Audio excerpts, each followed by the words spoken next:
الحمدللہ رب العالمین والصلاة والسلام علی سید الانبیاء والمرسلین اما بعد فاعوذ باللہ من الشیطان الرجیم بسم اللہ الرحمن الرحیم۔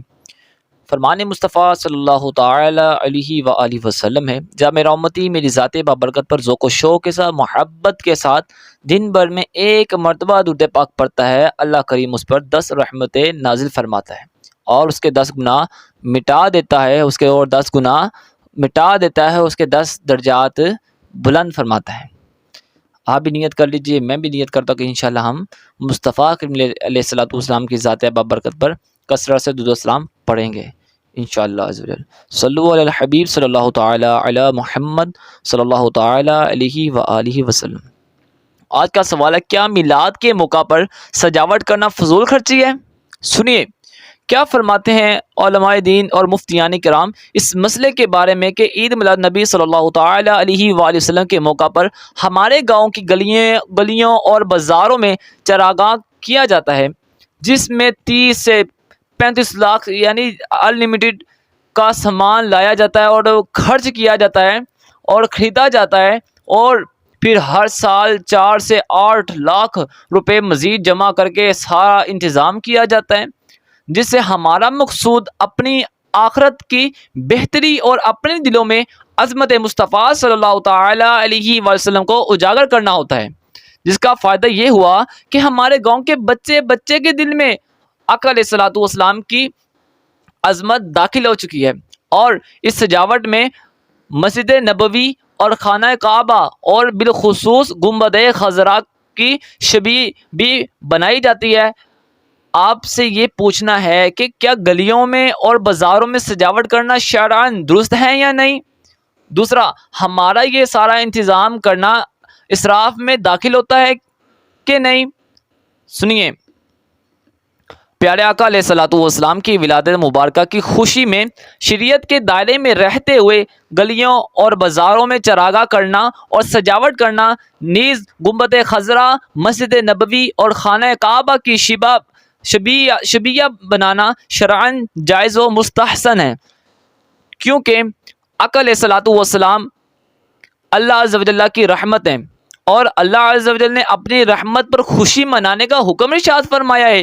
نیز نبی کریم علیہ الصلوۃ والسلام اللہ عز و جل کی نعمت بھی ہیں، اور اللہ عز و جل نے اپنی نعمت کا چرچا کرنے کا حکم ارشاد فرمایا، جبکہ اللہ تعالیٰ نے قرآن پاک میں اس نعمت کا چرچا کرنے کے بارے میں حکم ارشاد فرمایا۔ خوشی کرنے کے انداز کا دار و مدار عرف پر ہے۔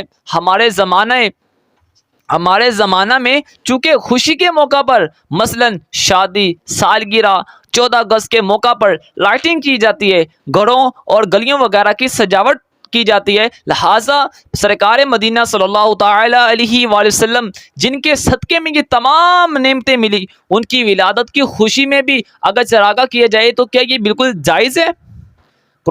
یہ بالکل جائز ہے۔ قرآن کریم میں اللہ تعالیٰ نے ارشاد فرمایا، وَأَمَّا بِنِعْمَةِ رَبِّكَ فَحَدِّثْ، ترجمہ کنز ایمان، اور اپنے رب کی نعمت کا خوب چرچا کرو، اپنے رب کی نعمتوں کا خوب چرچا کرو۔ یہ پارہ نمبر 30 سورہ والضحیٰ آیت نمبر 11 تھی۔ اور ایک اور مقام پر ارشاد فرمایا، وَمَا أَرْسَلْنَاكَ إِلَّا رَحْمَةً لِلْعَالَمِينَ، ترجمہ کنز ایمان، اور ہم نے تمہیں نہ بھیجا مگر رحمت سارے جہاں کے لیے، یعنی آقا علیہ الصلوۃ والسلام کو تمام جہاں کے لیے رحمت بنا کر بھیجا گیا۔ یہ آیت کریمہ پارہ نمبر 17 سورۃ الانبیاء آیت نمبر 107 پر ہے۔ اللہ کے فضل اور رحمت پر خوشی کرنے کا حکم ہے، جیسا کہ اللہ عز و جل کا فرمان علی شان ہے، قُلْ بِفَضْلِ اللَّهِ وَبِرَحْمَتِهِ فَبِذَلِكَ فَلْيَفْرَحُوا هُوَ خَيْرٌ مِّمَّا يَجْمَعُونَ، ترجمہ کنز ایمان، تم فرماؤ اللہ ہی کے فضل اور اسی کی رحمت اور اس پر چاہیے کہ خوشی کریں، وہ ان کے سب دن دولت سے بہتر ہے۔ پارہ نمبر 11، یہ آیت کریمہ جو ہے یہ پارہ نمبر 11 سورۃ یونس آیت نمبر 58 پر ہے۔ حضرت ابو العاص کی والدہ بیان کرتی ہیں، ترجمہ، رسول کریم صلی اللہ تعالی علیہ وسلم کی ولادت کے موقع پر میں نے سیدنا آمینہ رضی اللہ تعالی عنہا کے پاس موجود تھی، جب آقا علیہ الصلوۃ والسلام کی ولادت کا وقت قریب ہوا تو میں نے دیکھا کہ ستارے اب اتنے قریب ہو گئے کہ میں نے کہا ستارے مجھ پر گر جائیں گے۔ جب آقا علیہ الصلوۃ والسلام کی ولادت ہوئی تو ایسا نور نکلا جس سے ہمارا کمرہ اور پورا گھر روشن ہو گیا، بس میں جس چیز کی طرف بھی دیکھتی نور ہی نور نظر آتا، میں جس چیز کی طرف دیکھتی نور ہی نور نظر آتا۔ لہذا صدر الشریعہ مفتی امجد علی اعظمی رحمۃ اللہ تعالی علیہ فرماتے ہیں، روضہ منورہ کی صحیح نقل بنا کر بقصد تبرک رکھنا جائز ہے۔ جس طرح کاغذ پر اس کی فوٹو بہت سے مسلمان رکھتے ہیں، یوں ہی اگر پتھر وغیرہ کی عمارت بنائیں تو اس میں اصلاً حرج نہیں۔ جانور کی تمثال حرام و ناجائز ہے، غیر ذی روح کی تصویر میں کوئی قباحت نہیں۔ نقشہ نعلین مبارک کو ائمہ و علماء جائز بتاتے ہیں اور اس کو مکان میں رکھنے کو سبب برکت جانتے ہیں۔ شبیہ روزہ کا بھی وہی حکم ہے۔ یہ فتاوی امجدیہ جلد نمبر 4 اور صفحہ نمبر 25 پر تھا۔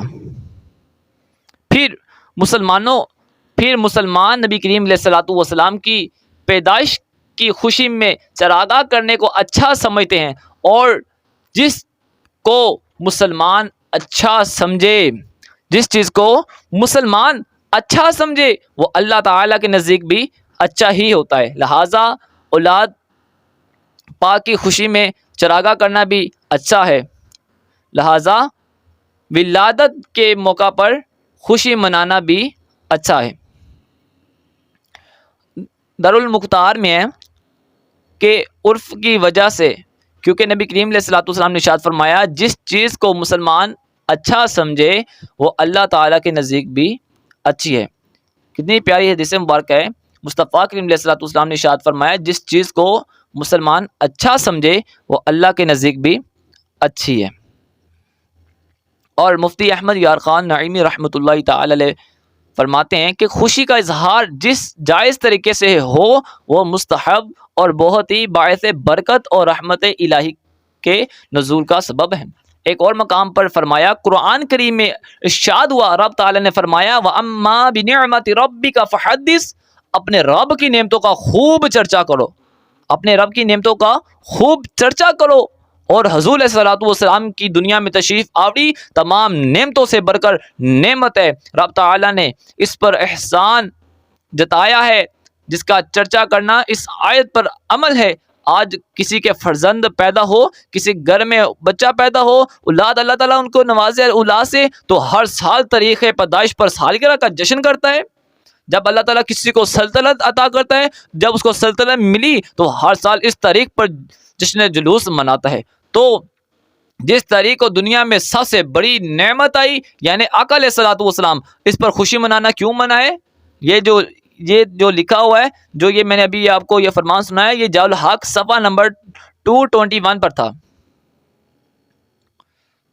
صلو علی الحبیب صلی اللہ تعالی علی محمد صلی اللہ تعالی علیہ وآلہ وسلم۔ آگے سنیے کہ یہ یاد رکھنا چاہیے کہ عید میلاد النبی صلی اللہ تعالی علیہ وسلم کے موقع پر جو چراغاہ کرنا ہو، اس میں ڈائریکٹ مین تاروں سے بجلی حاصل نہ کی جائے بلکہ اپنے میٹروں سے بجلی لی جائے۔ اس طرح بجلی لینا عرفاً چوری کہلاتا ہے اور قانون جرم ہے، لہٰذا ایسا کرنا ناجائز و گناہ ہے، ناجائز ہے۔ اور آپ کا چراغاہ اور سجاوٹ کرنے میں شریعت کے دائرے میں رہتے ہوئے جو مال خرچ ہو وہ اسراف میں بالکل بھی داخل نہیں، کیونکہ نیکی کے کاموں میں جتنا مال خرچ کیا جائے اس کو اسراف نہیں کہا جا سکتا، اس کو اسراف نہیں کہا جا سکتا۔ یہ تفسیر کشاف اور تفسیر مدراک میں ہے۔ اسراف میں کوئی بلائی نہیں، اور بلائی کے کاموں میں خرچ کرنے میں کوئی اسراف نہیں۔ اسراف میں کوئی بلائی نہیں اور بلائی کے کاموں میں خرچ کرنے میں کوئی اسراف نہیں۔ اور جبکہ امام اہل سنت شاہ امام احمد رضا خان علی رحمۃ اللہ الرحمن فرماتے ہیں، علماء فرماتے ہیں لا خیر فی الاسراف ولا اسراف فی الخیر، اسراف میں کوئی بلائی نہیں، اور بلائی کے کاموں میں خرچ کرنے میں کوئی اسراف نہیں، بلائی کے کاموں میں خرچ کرنے میں کوئی اسراف نہیں۔ اللہ تعالی ہمیں علم دین سیکھنے، سمجھنے، اس پر عمل کرنے سے یاد رکھ کر دوسروں تک پہنچانے کی توفیق عطا فرمائے۔ وما علینا الا البلاغ المبین۔